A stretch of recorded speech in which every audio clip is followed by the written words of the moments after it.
What's up, internet? Welcome back to my channel. We're back with another video. A South Florida Taco Bell denies service to a customer she claims because she only spoke English. The woman was hoping to get a late night meal there when she went through the Hialeah drive-thru. The woman claims the Spanish-speaking employee could not understand her order, so she drove around to the window where she claims she was told that no one there on the clock spoke English. Okay, but I want to order food. No hay nadie que hable inglés. ¿Te puedes mover, That por doesn't favor? make No any hay sense. nadie que hable inglés. You're ¿Te not llama la making policía? any sense. Okay. You have a manager here? I'm not mad or anything, but I just feel totally disrespected. So tonight, in a statement, a Taco Bell spokesperson disapproving of the incident and the actions of the employees. That's the latest. And that, ladies and gentlemen, is the problem in a nutshell. This is the reason why they all need to go back. You know, I actually live in Kern County where they had Operation Return to Sender, which was his first operation that they did in California. And I think his first operation they did, which is more in the Central Valley of kind of like an hour above LA.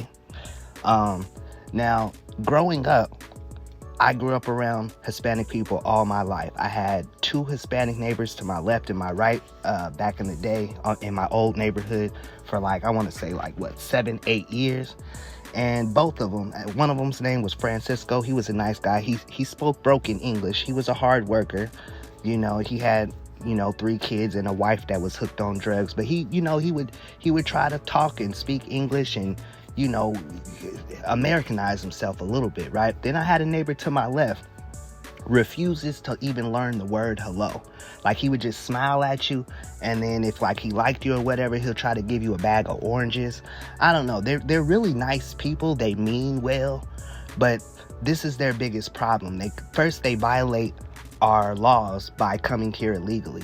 Some of them bring babies with them, and when their babies get 18 and they done went through the whole American school system only to realize that, hey, you're not actually an American citizen. That's not fair to them. Okay, and then, of course, as we've seen in this video, they have a big problem with nepotism. Once they get into whatever position that they get into, they only hire their own people. So you can go into like here, and this is another thing, these jobs like Taco Bell, these are supposed to be for our little 16, 17-year-old kids. You know what I mean? If you go look up McDonald's in the 80s, it was supposed to be for like young kids. Same way with landscaping. That was supposed to be a young kid's job, but now people are making careers out of it. You know what I mean? If you go to our local McDonald's, you're gonna see some of the same situations where there's a bunch of old Hispanic ladies and they barely speak English, and the whole staff is nothing but Hispanic ladies. You know what I mean? They do this everywhere they go. And then the other thing that they do, which is no surprise that they did, what is it called? Operation Home Depot.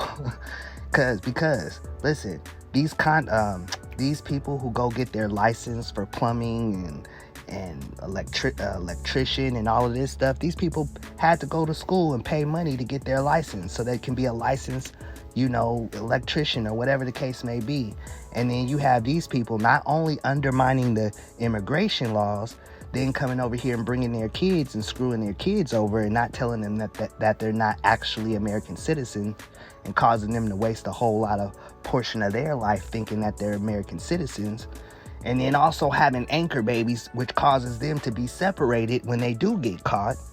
But then the nepotism, then you don't want to learn English. Like, listen, it's just too much. I'm going to just leave that video right here. Get them all out and do it with haste.